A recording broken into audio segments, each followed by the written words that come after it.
शुरू करते हैं दोस्तों आज की अमेजिंग न्यूज़ सीरीज। बहुत ही लंबे टाइम से पूरे भारत को जिस ट्रेन का इंतजार था उसको फाइनली रिवील किया जा रहा है। यूरोप की किस ट्रेन के ये बहुत ज़्यादा कंपैरेबल है आगे हम इस वीडियो में जानेंगे। साथ ही में डसॉल्ट अब पूरे नागपुर फैसिलिटी का फुल ओनरशिप लेना चाहता है। हालांकि भारत इसको लेकर पूरी तरह से आर्ग्यू कर रहा है, नेगोशिएट कर रहा है कि नहीं, ऐसा नहीं हो सकता, 100% ओनरशिप तो आप नहीं ले सकते। आखिर क्यों, हम आगे जानेंगे। डीआरडीओ ने तो अब एक नया रेवोल्यूशन ला दिया है। पिना का गाइडेड सिस्टम बना दिया है। पहले आपको याद होगा हमने जो अर्मेनिया को बेचा था वो था अनगाइडेड, और जैसे ही गाइडेड बनाया पूरे ईस्टर्न यूरोप में तो हाहाकार छा गया और काफी सारे देशों ने रिक्वेस्ट की भारत की ये मिसाइल कि उनको बेचा जाए। ब्राजील ने भारत को एक नया एयरक्राफ्ट पेश किया है। महिंद्रा के साथ मिलकर डोमेस्टिक मैन्युफैक्चरिंग करेंगे, इसके लिए तैयार हो चुके हैं। भारत की डीआरडीओ ने एक और नई एडवांस मिसाइल बनाकर तैयार कर दी है, अस्त्र MK2। बताया जाता है कि ये तो 160 किलोमीटर तक जाती है एक बार में। अर्जेंटीना के लिए भारत ने दो हेलीकॉप्टर पेश किए हैं, अटैक हेलीकॉप्टर्स, काफ़ी एडवांस फीचर से ये लेस है। अमेरिका की जो अपाचे है, हालांकि उसको तो कंपेयर नहीं कर सकते, लेकिन कॉस्ट के मामले में ये बहुत बड़ा बेनिफिट देंगे अर्जेंटीना को। और फाइनली भारतीय रेलवे ने एक बहुत ही बड़ा स्थान हासिल किया है in terms of electrification. 68,000 kilometres के राउट को कंप्लीटली हम इलेक्ट्रीफाई कर चुके हैं। सो काफ़ी इंटरेस्टिंग आज की न्यूज़ सीरीज होगी। और हाँ, अगर चैनल पर आप नए हैं तो प्लीज़ एक छोटा सा सब्सक्राइब कर लीजिए, ताकि हम ऐसी ही कमाल की अपडेट्स आप तक हर रोज़ पहुंचाते रहें। बढ़ते पहली खबर की तरफ से, जो वंदे भारत स्लीपर वर्जन से आ रही है। बताया जा रहा है कि इसका स्पीड तो राजधानी के कंपेयर में होगा, लेकिन किराया बहुत ही कम होगा। दिसंबर से होपफुली इसको स्टार्ट किया जा सकता है। आपको बता दें कि इस वंदे भारत स्लीपर वर्जन का ट्रायल रन गुजरात में कंडक्ट किया जाएगा।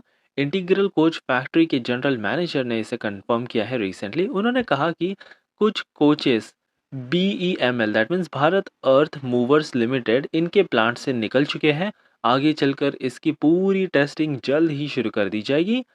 टेस्टिंग के लिए कम से कम 1 से 2 महीने का समय लगेगा, और फिर उसके बाद 15 से 20 दिन के बाद आम जनता के लिए इसको खोल दिया जाएगा। RDSO द्वारा इसकी पूरी टेस्टिंग कैरी फॉरवर्ड की जाएगी। हाई स्पीड पर टेस्ट किया जाएगा एट 220 किलोमीटर्स पर आवर। अब आपको बता दें कि यूरोप में नाइट जेट स्लीपर ट्रेन्स बहुत ही ज़्यादा मशहूर है। बताया जा रहा है कि हमारी वंदे भारत स्लीपर ट्रेन भी एट पार है with this kind of European versions. यहाँ पर LED स्ट्रिप्स आपको देखने मिलेगी, फ्लोर पर लगी हुई है, जो रात के टाइम पे पैसेंजर्स को गाइड करेगी टुवर्ड्स वॉशरूम्स। इसके अलावा और भी कई तमाम यूरोपियन स्टैंडर्ड्स को फॉलो किया गया है। दिसंबर 2024 में जल्द ही भारत के सामने लॉन्च हो जाएगी देश की पहली वंदे भारत स्लीपर वर्जन। अगली खबर आ रही है डसॉल्ट कंपनी की तरफ से।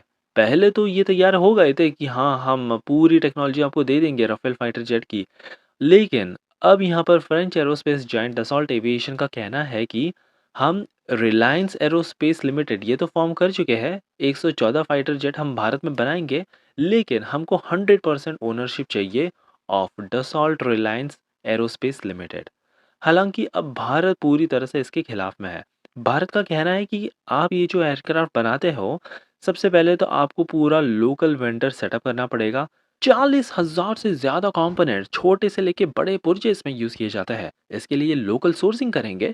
तो अगर इनके पास 100% ओनरशिप होगी तो हमारे लिए स्क्रूटिनाइज करना तो लगभग नामुमकिन सा ही हो जाएगा। तो वहीं डसॉल्ट का कहना है कि हमें 100% ओनरशिप इसलिए चाहिए क्योंकि अगर हम बाकी के कस्टमर्स को बेचते हैं, वो प्रेफर करेंगे फ्रांस में बने फाइटर। ये आर्ग्यूमेंट अभी भी काफ़ी ज़्यादा इंटेंस है, और देखा जाएगा कि फाइनल फैसला क्या लिया जाता है। हमारी अगली खबर आ रही है डीआरडीओ के एक नए कमाल से। पिनाका सिस्टम तो आपने सुना ही होगा, अर्मेनिया को हमने रिसेंटली बेचा था। 90 किलोमीटर्स की इसकी रेंज होती है, और सीधा ग्राउंड से ये दुश्मनों के फाइटर जेट को नेस्तनाबूद कर देगी।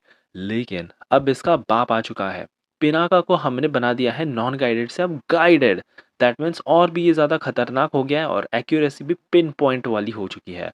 ये जानकारी मिलते ही ईस्टर्न यूरोप के कई तमाम देशों ने अपना इंटरेस्ट जाहिर किया। हालांकि इन कंट्रीज के नाम लेने से टाइट लिप कर लिया, अपना मुंह बंद कर लिया, लेकिन जल्द ही ये सारे नाम भी आपके सामने पेश कर दिए जाएंगे। वेल भारत के लिए अब एक नई जीत है क्योंकि ऐसी-ऐसी एडवांस टेक्नोलॉजी के दम पर ही हम Europe, America, south America, Africa, Asia के कई तमाम मार्केट्स में अपने डिफेंस प्रोडक्ट्स को आसानी से बेच सकते हैं। हमारी अगली खबर आ रही है ब्राज़ील की तरफ से।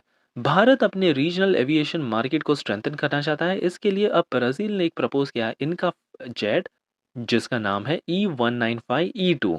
बताया जा रहा है कि ये एचएएल महिंद्रा के साथ मिलकर डोमेस्टिक प्रोडक्शन इसका करने में बहुत ही ज़्यादा इंटरेस्टेड है और इनफैक्ट ये भारत का सबसे मन पसंदीदा जो काम है, टेक्नोलॉजी ट्रांसफ़र करना और लोकल मैन्युफैक्चरिंग कैपेबिलिटी, ये इन्होंने भारत को कह दिया है कि वो करने के लिए तैयार है। अब मैं आपको बता दूँ कि इस एयरक्राफ्ट की क्या खास बातें हैं। सबसे पहले तो बताया जाता है कि ये बहुत ही ज़्यादा रिनाउंड है, बहुत ही ज़्यादा एफिशिएंट है और खास करके हाई डेंसिटी वाले राउट्स में तो ये बहुत ही प्रॉफिटेबल है। Compare to any other aircraft ये 10% फ्यूल को कम लेता है। हाल ही में इस ब्राज़ीलियन कंपनी एम्ब्रेयर के ऑफिशियल ने कहा कि ब्राज़ील और एचएएल महिंद्रा की ये जो पार्टनरशिप होगी, हम प्रॉमिस करते हैं कि इंडियन एरोस्पेस सेक्टर को ये बदल कर रख देगी। आपके लिए ये एक गेम चेंजर एयरक्राफ्ट साबित होगा बिकॉज़ ये बहुत ही ज़्यादा एफिशिएंट है और फ्यूल भी बहुत कम खाता है। हमारी अगली खबर फिर से एक और मिसाइल से जुड़ी है। अस्त्र MK2 हाल ही में भारत ने डेवलप कर लिया है long range air to air missiles. Beyond usual range की इसकी कैपेबिलिटी है दैट मीन्स 160 किलोमीटर दूर से ही ये मिसाइल किसी भी एयरक्राफ्ट को गिरा सकती है हवा में ही। ये मिसाइल बहुत ही ज़्यादा एडवांस है। इसमें ड्यूल पल्स रॉकेट मोटर लगाया गया है, साथ ही में एडवांस गाइडेंस सिस्टम भी है ताकि ये अपने टारगेट से भटके ना और अगर टारगेट भटके तो ये उसको ढूंढ कर मार गिराए। Inertial navigation system that means INS और एक्टिव रडार सीकर ऐसी तमाम सारे सेंसर्स टेक्नोलॉजी इस मिसाइल में डाल दिए गए हैं और अब ये और भी ज़्यादा खतरनाक बन चुकी है अपने MK1 वर्जन से। इस मिसाइल की खास बात है इसका extended range, high accuracy, reliability और सबसे बड़ी बात अब एयर डोमिनेंस। दुनिया में जितने भी एयर टू एयर मिसाइल्स हैं ना अब ये उनके पार में आ चुकी है इन खतरनाक मिसाइलों की लिस्ट में। हमारी अगली खबर अर्जेंटीना की तरफ से आ रही है। दरअसल अर्जेंटीना के पास बेल यूएच फ्लीट की एक बहुत ही पुरानी फ्लीट पड़ी हुई है जिनको ये रिप्लेस करना चाहते हैं। तो हाल ही में इंडिया ने अपने हेलीकॉप्टर्स पेश किए और कहा कि आप हमारा ALH ध्रुव और LUH light utility helicopter try करके देखिए, ये बहुत ही ज़्यादा एडवांस है।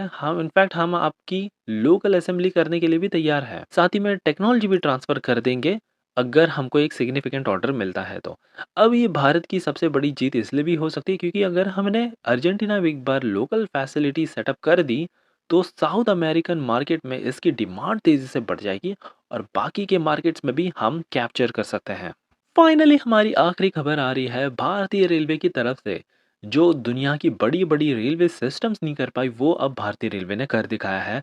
85,000 करोड़ रुपीस सबसे पहले तो रेलवे एक्सपेंशन में खर्च किए जा रहे हैं, लेकिन अब हमने इलेक्ट्रिफिकेशन के मामले में रिकॉर्ड बना दिया है। 68,000 किलोमीटर्स ऑफ रूट को फाइनली हमने इलेक्ट्रिफाइड कर लिया है और दावा है कि लगभग 15 से 20 बिलियन डॉलर के डीजल एक्सपोर्ट को हम इजीली घटा सकते हैं, इसको ख़त्म कर सकते हैं। सो ये थी हमारी आज की amazing news series. I hope कि आपको ये सारी सीरीज़ पसंद आ रही हो, तो प्लीज़ एक छोटा-सा सपोर्ट दिखाने के लिए एक लाइक करना मत भूलिएगा।